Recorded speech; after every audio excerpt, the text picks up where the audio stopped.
Hey guys, Thogden here and welcome back to game week 34. This week we have to see a Premier League winner. The relegation's already confirmed, but Europeans up for spots, and we've got Thogden. How are we doing? Hey, not too bad. I think this guy's got main character syndrome, but you know what? Last week I got 3 points, which is terrible. You got 11 points. Yeah, that's why I'm the main character. What's the first match? The first game is Manchester City against Aston Villa. Cut the cameras. That game happened 2 days ago. Oh my goodness, we missed it. We didn't predict it. I've just remembered now. Man City won that, didn't they, Theo? With that last-minute goal of Nunez. Oh, yeah. Man City are the second best team in the league at the moment, after Wolves. But we didn't predict it. I know we didn't. What are we doing? I don't know. We're mugs! We're losing it, aren't we, Theo? Oh. 10 years in the YouTube game and we are losing it. So tell me, Theo, Man City are obviously going to get Champions League. Villa, do they miss out? Oh no, they can't miss out. Surely there's European spots up for grabs anyway. And Aston Villa are having still an incredible year. Let's not forget about that 4-1 over Newcastle a few days before, okay? They're going to bounce back. We're going to predict it. But the match next, Dad, Arsenal Crystal Palace, I'll do your thing. It was 2-2. We actually texted each other a prediction, didn't we? We did. And we both got it wrong. You said 2-1 Arsenal. I said 2-0, didn't you, Theo? I did. But Even the thing worse. was, I mean, I watched that game. Arsenal were not bad. Crystal Palace was superb, I thought. That Mateta goal could well be goal of the season. The way that finish was superb. Hakimi will be watching that. I actually sent it to him on Instagram. I said Tuesday night. But how many likes do you want this video first, Dad? Oh, this video, I would like 5,300 likes. And the first actual game is an early kickoff on Saturday. Chelsea against Everton, now 6th against 13th. 7 places apart there, but they've actually got the same defensive record. Conceded 40 goals each. Well, one for one matter. I don't think Chelsea should be conceding as many goals as they have done in recent games, not just in the Premier League, but also in Europe. It's very hit and miss with Maresca. You don't know what you're getting, but last week at Fulham, they did very well, didn't they? It was a great comeback. Now, that Neto goal and the celebration as well, superb there. Well, he ran the length of the pitch. He celebrated with the bench. Then I think he celebrated from Marco Silva. Then he went over to the away end and he did another he did a million celebrations. I didn't realise that the Fulham derby was this big because the away fans were singing, "There's only one team in Fulham," and they marched down Fulham Road and went straight in for a great lager down, I don't know, the Fulham Arms or something. Tyreek George, the English youngster, a bit of a wonder kid there. La Cobham, Chelsea fans are saying. Remember the name, Theo, but Everton will be missing James Tarkowski with a hamstring injury. That is a big thing. But Everton, they don't lose that often, do they, Theo? They make it very hard to be beaten. And Stamford Bridge, there's not much winning going on there off the back of a Legia Warsaw 2-1 loss. I know they went through, so it doesn't really matter. And I can't see David Moyes' Everton coming here and coming away with a win. Maybe a draw. I'm going to go 2-0.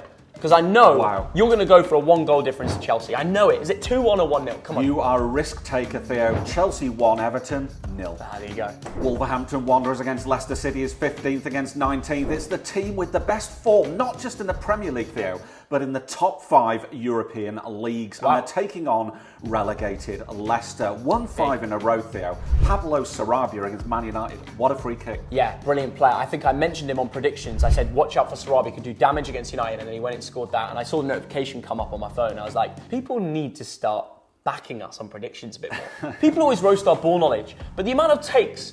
people always say, broken clock's always right twice a day, but we get so much right. But Leicester City, Theo, only lost 1-0 to Liverpool, no shots on goal. Yeah. 15 games this season in the Premier League where they haven't scored. Vitor Pereira is cooking. Yeah. He's cooking something. I watched him in the Turkish league and a lot of the fans used to judge his tactics. There's not one fan that judges his tactics at Wolves. Wolves can't go for Europe and Leicester are already relegated. So I just think it's going to be a frenzy of goals. 3-1. This has to be a home win. There's very good spirit at Wolves at the moment, at Molineux. 2-0 to Wolves. Is he going to He-Chan it all up? It'd be rude not to. Newcastle United against Ipswich Town is 5th against 18th. The team that's pushing for a Champions League place against a team that is virtually relegated. Both of these teams hit for 4 goals last week, Theo. I know. It's mad that Newcastle went from scoring 5 to conceding 4. Villa at home, fair play to them. They kicked on.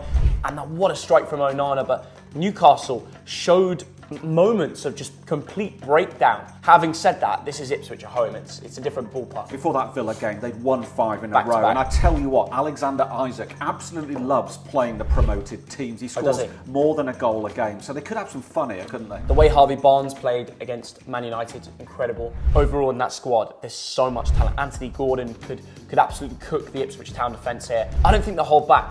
They'll break the deadlock and they'll keep going. They always do that at St James's Park. I'm going to go 4-0. but it wouldn't surprise me if they hit the 5, like they've done twice in the last 3 games. Absolutely. Ipswich were torn apart by Arsenal at their home ground, weren't they? Leif Davis sent off for that horrible challenge. Terrible tackle. On Bukayo Saka. Which is, that affects them even more. It could be 5. Do you know what? Alexander Isaac, make him your captain in FPL. Yeah, because big he's time. going to score It could 2 be. goals. This game is going to be 3-0 to Newcastle. Well done. Brighton and Hove Albion against West Ham United is 10th against 17th. 2 teams who are struggling. In fact, the last 5 games, Theo, neither of these sides have won a game. Of course, Brighton embarrassed by Brentford. Yeah, seriously embarrassed. It's a shame, really, because I predicted a close match, and at one stage it looked like Brighton might get a penalty and bring it back to a draw, and the Blooms were in the away end. They were hoping in the owner derby. If you know the game about Brighton-Brentford, there's a lot of history. Having said that, Brentford got their win finally. I think it was their first match in 10 at home, but they did it in style. It was Wissa and Mbeumo, as they usually do. When they connect, it's done, and they did. Could West Ham do the same with Jared Bowen? I'm not sure. Fulkrug went and turned on his squad and said everyone's playing not as well as they should be. Yeah. Their own player turned on them.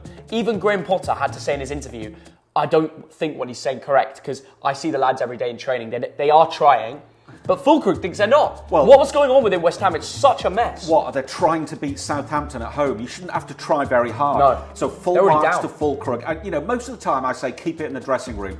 But that was a guy who's obviously upset because he's a winner and they didn't win in the easiest game of the season.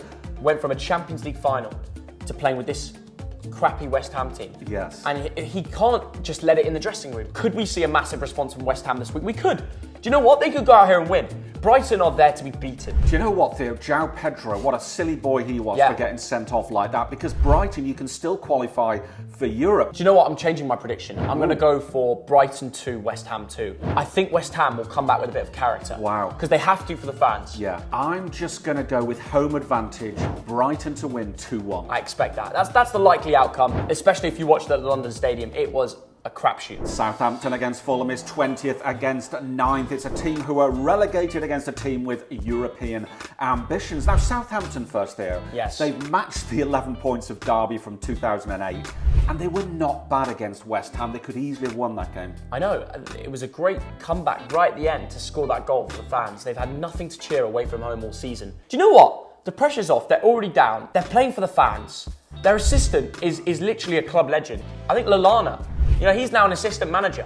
I'm Saudi League. Having said all that, there's going to be positivity back in the camp. Fulham have just lost at home to their rivals, so they'll feel a bit angry. The nerves. I wouldn't be shocked by a draw outcome here. Do you know what? The last 22 times that Fulham have gone down to St Mary's, they've only won 1. I think they've drawn 6 and lost 15. That's mad, that. So this is a really bad ground for Fulham to go to. Could this be a surprise and comfortable Southampton victory? I think this will end a 1-1 draw.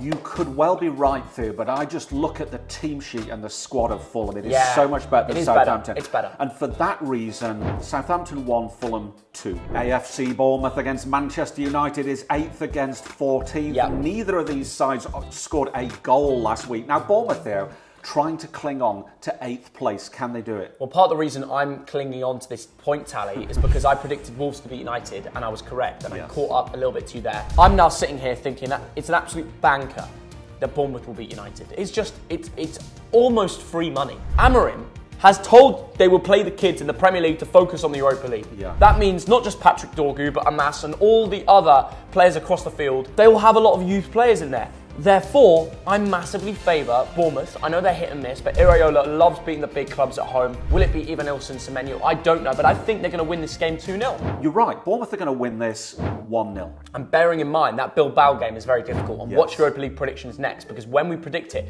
you may be shocked by our outcome. And what you're going to be shocked about, I'm going to say something nice about Rasmus Højlund. Liverpool against Tottenham Hotspur, 1st against 16th. 2 of the traditional Big Six are meeting at Anfield, and this could be the weekend that Liverpool win the title. Last week, Theo, a late goal from Trent Alexander-Arnold. That's what they do this season, isn't it? They get that winner. Even when they're playing mediocre, they win games. Yeah, I think the heat map will show that Liverpool will invade Tottenham's box before the fans invade the pitch when they celebrate the league title. This will be destruction in 90 minutes. I think there'll be a lot of fun from Mo Salah, even the players around him, whether it's Jota, whether it's Gakpo, whether they play Szoboszlai, whether they play Luis Diaz, all the options there under Arne Slot. roster.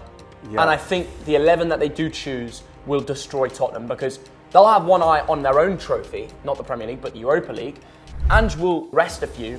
He won't want to risk any injuries. He will probably play the key. He probably doesn't mind getting battered 3 or 4-0. Yeah. That's the thing about this game. I don't see Tottenham coming away with this in any... I think if you replayed this game 100 times, Tottenham don't win it once. Tottenham Hotspur, Theo, are an enigma. You look at their squad list, they've got some very, very good players, but this season they've lost 18 games in the Premier League. They've lost 4 of the last 5 games. But you look at the goals scored, it's the same as Arsenal. I would definitely favour 2.5 plus goals in Liverpool to win. I'm going to go 3-0. What are you going for? I'm going to go Liverpool 3, Spurs 1. Yeah. And finally, Nottingham Forest against Brentford, 4th against 11th. This game isn't for a while there, but these are two teams who won last week. Now, Forest, of course, pushing for the Champions League. They lost a couple of games, and then they went and won last week at Spurs. Do you think they'll make it? Well, they'll be positive after beating Spurs. Absolutely. Yeah. That should, to get the 2 early goals and still hold them off 2-1 full time. Massive 3 points in the Champions League push. They've got to maintain that here. Brentford, it's never easy on a Thursday night, and I think Chris Wood is going to enjoy the warm weather as he is from New Zealand, where actually it's pretty cold there most of the time. I mean, let's give him another shot. He's going to be doing the haka. He's going to be doing the haka to success when they make the Champions League. I want to see Chris Wood doing the haka after this, confirming top 5. Do you know what? Chris Wood, 19 goals this season. Embuemo's on the pitch, 18 goals. Visser, 16 goals. There should be goals here, shouldn't there? There's going to be goals, and it's going to be made by Kiwis. I think this will be Forest 2, Brentford 0. I'm sorry, Thomas Frank, away games, it's not your thing. But it is recently, that's the thing. Why is it all flipped then? Why is it flipped? But it has there. And historically, are you saying Brentford will not score a goal here? Yes, I am. And there could be a good reason for that, because Nottingham Forest have got the best home defensive record I know, in the league. What is it, 11 but goals? It annoys me because I watched that Brentford-Brighton game and I saw Embuemo and Visser cooking. Do you know what? I'm just going to stick with 2-0, but I think I've got it wrong. Do you know what, Theo? Nottingham Forest 2, Brentford 1, but there could be a lot more goals. I think it could be a 2-2 draw. Game week 34 complete. Try and get 5,364 likes like Thogden asked. Smash the subscribe button, and that's it. Enjoy the football. Bye-bye. See ya.